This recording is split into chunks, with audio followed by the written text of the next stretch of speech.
প্রচণ্ড আগুনে জ্বলছে সবকিছু। চারিদিকে সাইরেনের শব্দ, ফায়ার সার্ভিসের হেলিকপ্টার ধোঁয়ায় অন্ধকার আকাশে চক্কর দিচ্ছে। ছুটে চলেছে লোকজন।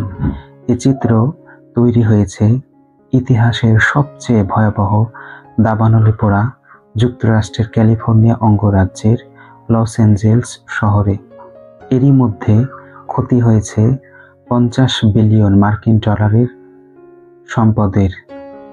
এ চিত্র ঠিক গাজাবাসীর আর্তনাদের মতো ফুটে উঠেছে, যেখানে বর্বর ইসরায়েলি নিরীহ গাজাবাসীর ওপর বর্বর হামলা চালাচ্ছে।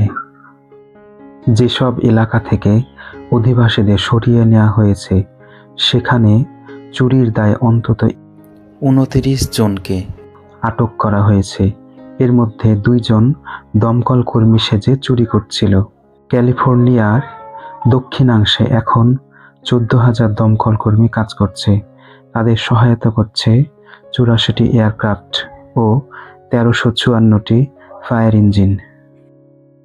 ক্যালিফোর্নিয়ায় আবহাওয়ার পূর্বাভাসে প্রচণ্ড বাতাস বয়ে যেতে পারে বলে সতর্ক করা হয়েছে, যা চলতি সপ্তাহে দাবানলকে আরও বাড়িয়ে দিতে পারে। 3টি জায়গায় ছড়িয়ে পড়া দাবানল নিয়ন্ত্রণে আনতে দমকল কর্মীরা চেষ্টা চালিয়ে যাচ্ছে। কর্মকর্তারা বলছেন, রবিবার থেকে শুষ্ক বাতাস আবার বেয়ে বুধবার পর্যন্ত অব্যাহত থাকতে পারে এবং এ সময় বাতাসের গতিবেগ ঘন্টায় 96 কিলোমিটার পর্যন্ত হতে পারে। প্যালিসেইডস ও ইটনের দাবানল ছড়িয়ে পড়া বন্ধ করতে কিছুটা অগ্রগতি হয়েছে। স্থানীয় দমকল কর্মীদের সাথে একযোগে কাজ করছে আরও 8টি রাজ্য এবং কানাডা ও মেক্সিকো থেকে আসা কর্মীরা। কর্তৃপক্ষ জানিয়েছে, রবিবার পর্যন্ত দাবানলে মৃত্যুর সংখ্যা ছাড়িয়েছে 24-এ।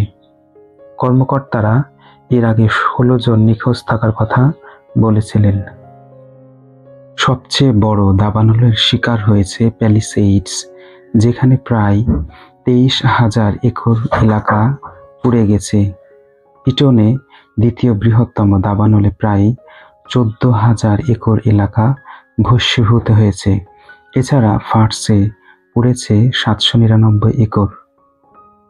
দমকল কর্মীরা যখন বড় দাবানল নিয়ন্ত্রণে আনতে শুরু করেছে, তখনই কর্তৃপক্ষ নতুন করে প্রচণ্ড বাতাসের বিষয়ে সতর্ক করল, যা বিপর্যয়কর বাতাসে পরিণত হতে পারে। এতে হুমকির মুখে পড়ল পুরো লস অ্যাঞ্জেলসই। লস অ্যাঞ্জেলস ফায়ার বিভাগের প্রধান ক্রিস্টিন ক্রাউলি ইভাকুয়েশন জোনগুলোর অধিবাসীদের সতর্ক থাকতে বলেছেন, যাতে করে কর্তৃপক্ষ নির্দেশ দিলেই তারা সরে যেতে পারে। একই সাথে তাদের এমনভাবে অবস্থান করতে বলা হয়েছে যাতে করে দমকল কর্মীদের কাজে প্রতিবন্ধকতা না হয়।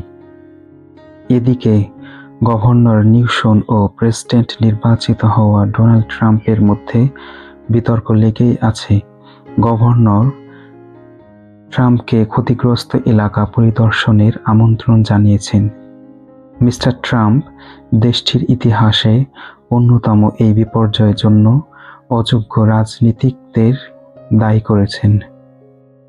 মিস্টার নিউসম একজন ডেমোক্র্যাট এবং তিনি আগুনের বিষয়ে ভুল তথ্য ছড়ানোর জন্য মিস্টার ট্রাম্পের সমালোচনা করেছিলেন।